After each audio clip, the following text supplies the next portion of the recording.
आप जिन लोगों को हम मरवा रहे हैं, एबोटाबाद कहां पर है ये बताइए इरशाद अहमद, अच्छा ये बताइए एबोटाबाद कहां पर है, हिंदुस्तान में है कि पाकिस्तान में, कहां पर है, जल्दी बताइए एबोटाबाद।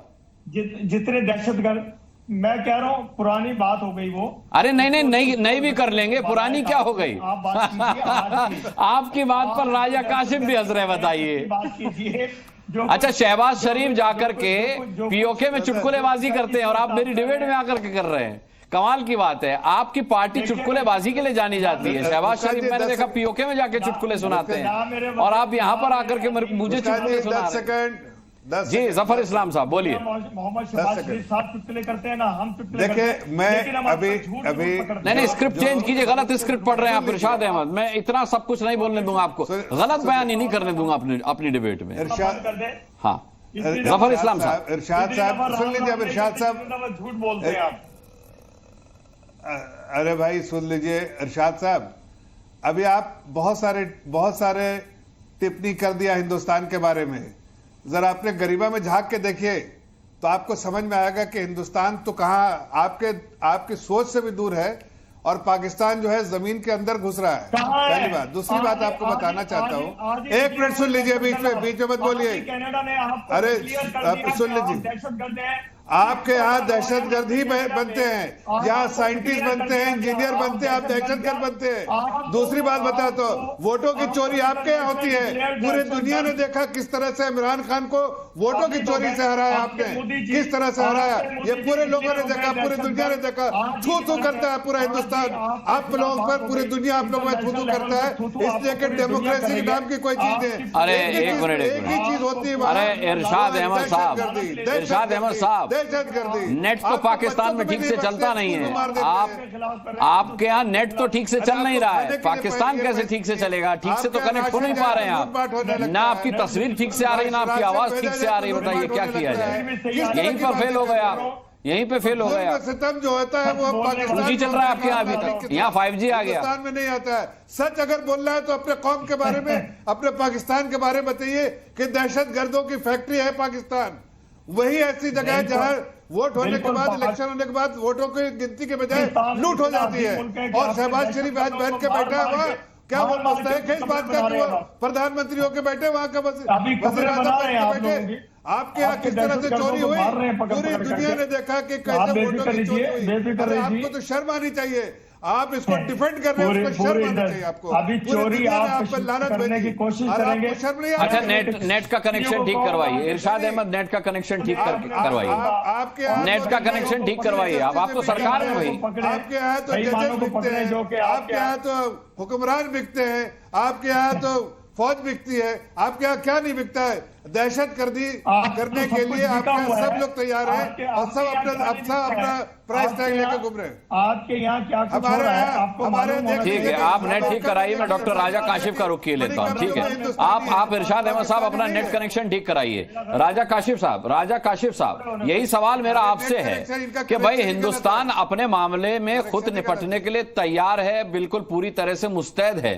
पाकिस्तान को क्यों उम्मीद होने लगती है? कश्मीर में इलेक्शन हो रहे हैं, अच्छी परसेंटेज में वोटिंग हो रही है, तो पाकिस्तान की छाती पे क्यों सांप लौट रहे हैं? बहुत शुक्रिया आपका।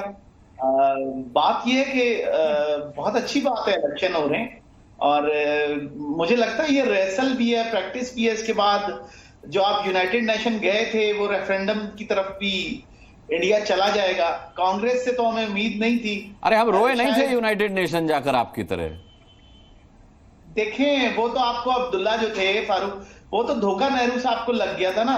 देखें आपके लिए कांग्रेस तो एक भस्मासुर ही है और ये कश्मीरी पंडित तो भस्मासुर से काम थोड़ी। तो जब भस्मासुर आपके पेज पर है तो क्या होगा? अंजाम सोचा आपने? आप कांग्रेस को भस्मासुर बता रहे हैं और ये भी कह रहे हैं कि कांग्रेस के साथ आप एक पेज पर हैं, तो फिर क्या होगा? नहीं, क्या कश्मीरी पंडित? अच्छा, भस्मासुर के बारे में पता था ना आपको?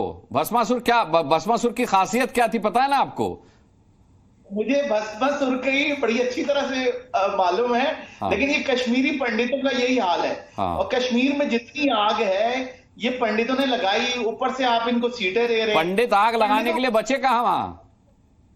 सर सुन लेना, पंडितों को ब्राह्मण जितने सबको मंदिरों में जिस दिन आपने बंद कर दिए ना और ताले बार से लगा दिए, पूरे इंडिया में शांति हो जाएगी, अमन हो जाएगा, कश्मीर का भी मसला हल होगा, सारे मसले हल होंगे। खुदा के लिए इन ब्राह्मणों से जान छुड़ाएं।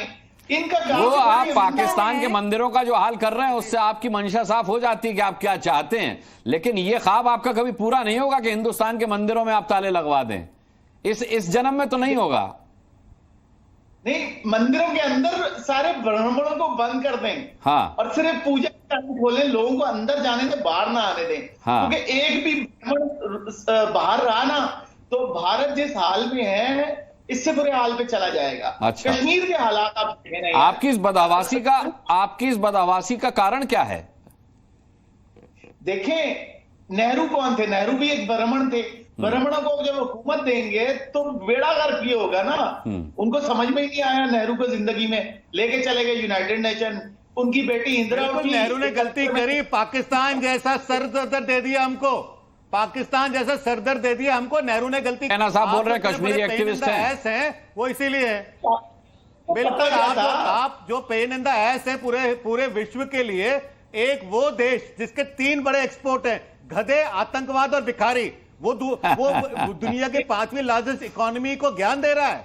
अरे पहले अपने भिखारी संभालिए। किसी भी देश में जाए तो सबसे पहले भिखारी मिलते पाकिस्तानी, उनसे पीछा छूटता तो फिर आतंकवादी मिलते हैं पाकिस्तानी, फिर उनसे पीछा छूटता है तो फिर गधे मिलते हैं, वो भी पाकिस्तानी। ये स्पेशलिटी जो है आप लोगों की, वो देगा 5th लार्जेस्ट इकोनॉमी को ज्ञान।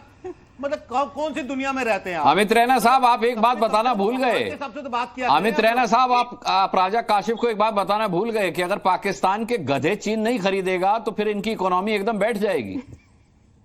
अरे खैर है, हम इंडिया से बुला लेंगे। इंडिया में भी बहुत फिर रहे हैं। यहाँ घोड़े हुआ करते हैं, यहाँ घोड़े हुआ करते हैं, गधे नहीं हुआ करते पाकिस्तान की तरह। नहीं, हम ब्राह्मणों को गधों में छुपा। चीन से बात कीजिए, घोड़े चाहिए कि नहीं चाहिए? वो 47 में हमने बॉर्डर के पार भेज दिए थे। जो हमारे पास गधे थे वो 47 में हमने बॉर्डर के पास भेज दिए और उसका ही पाकिस्तान बना। आप रखी हुई है, आप तसल्ली रखें। और आप यकीनन ब्राह्मण भी होंगे, मुझे यकीन है, क्योंकि आपकी हरकतें, आपकी गुफ्तगू से भी पता लग जाता है। मैं जो भी हूं, गधा नहीं हूं आपकी तरह। आप जो है ना पाकिस्तानी गधे। अरे सुन लेना, इंसान हूं और आप हैवान है। मैं इंसान हूं, आप हैवान है। ये फर्क है मुझ में और आप में। लेकिन अच्छा एक और बात बताएं, सब कुछ छोड़ें, तो पूरी सी बात करें। कम से कम इंसान बनने का प्रयास करिए, उसके बाद मुसलमान बनेंगे आप तो इंसान भी नहीं है। जो झूठ पे झूठ बोले, कुरान पाक की बेइज्जती करता है, वो मुसलमान भी नहीं होता और इंसान भी नहीं होता है। अच्छा देखिए, हम इंसान नहीं है, गालियां दे, उनकी बदसलूकी की बात करे, वो मुसलमान नहीं होता है, वो इंसान भी नहीं होता है। आप अपनी जैसे लोगों को पहचान लेते हैं। आपको लगता है पाकिस्तान में सारे गधे हैं? अच्छा, भिखारी भी फोटो दिख नहीं रही है। अरे मेरी वो बोलने वाले गधे अब पाकिस्तान में आ गए, ये तो टर्की है जरूर। अच्छा नहीं, सुन ले। चलिए, चुटकुला की महफिल नहीं है, बड़ी सीरियस डिबेट हम कर रहे हैं। मैं के सिन्हा साहब से आपको जवाब दिलवा देता हूं। आपके बड़े अच्छे दोस्त भी है ना के सिन्हा साहब, राजा काशिफ साहब। पर्सनल होंगे तो यहाँ से डबल जवाब मिलेगा। हम पहुंचे। के सिन्हा साहब तो हमारे लिए बड़े काबिल एहतराम हैं। हाँ, वही मैंने कहा, इसीलिए वही आपकी बात का जवाब दें तो बेहतर है। के सिन्हा साहब बड़ी खुशफहमी में जी रहा है पाकिस्तान, राजा काशिफ की तरह। जी मैं हमतन देखिए अनुराग साहब, सुने राजा साहब, सलाम वालेकुम आपको। देखिए साहब, सुने, आप हमारे से ही निकले हुए और आप कह रहे थे कभी आप हमारे ही अंश थे।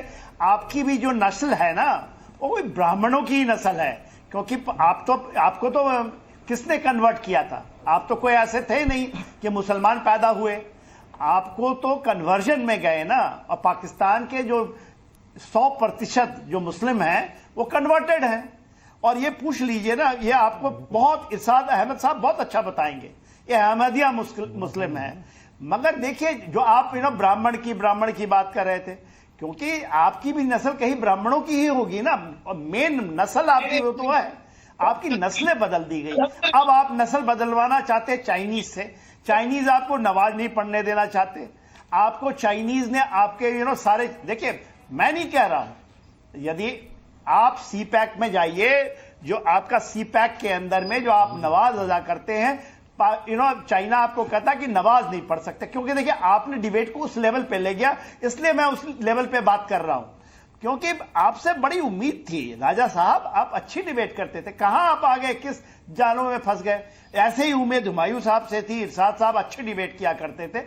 हम लोग बहुत सीरियस डिबेट करा रहे हैं अनुराग, और सीरियस डिबेट है कि आपके साउथ ईस्ट एशिया में एक जम्मू एंड कश्मीर एक जगह है जहां चुनाव हो रहे हैं और बम्पर मतदान 9 जून को जब हमारे प्रधानमंत्री ले रहे थे तो आपने एक करवाया था, आपको रियासी के अंदर में आपने भेजे आतंकवादी, कुछ लोगों को मार दिया गया। उसके बाद देखिए आज एक एक्शन नहीं हो पा रहा है। आपकी तो बौखलाहट जो आज मैं सुन रहा हूं आसिम मुनीर साहब के ऊपर होगी, जो आपकी फौज के, इसलिए ख्वाजा हाफिज साहब वो डिफेंस मिनिस्टर साहब है ना, अब उनको उम्मीद दिखाई देता है नेशनल कॉन्फ्रेंस में या कांग्रेस के ऊपर में। हमारे कांग्रेस में भी ऐसे लोग हैं जो कि अमेरिका में जाते हैं और वहां पर भी जमाते इस्लामी या बांग्लादेश के वो या पाकिस्तान के जो डीप पाकिस्तानी ऑपरेटर्स हैं उसके साथ बैठते हैं। ये है वो हमारी फॉल्ट लाइन्स हैं, भारत की फॉल्ट लाइन्स है, वो मैं मानता हूं और आप भी उजागर करते हैं तो मैं एक्सेप्ट करता हूं। उसी फॉल्ट लाइन का हिस्सा है नेशनल कॉन्फ्रेंस। ठीक है,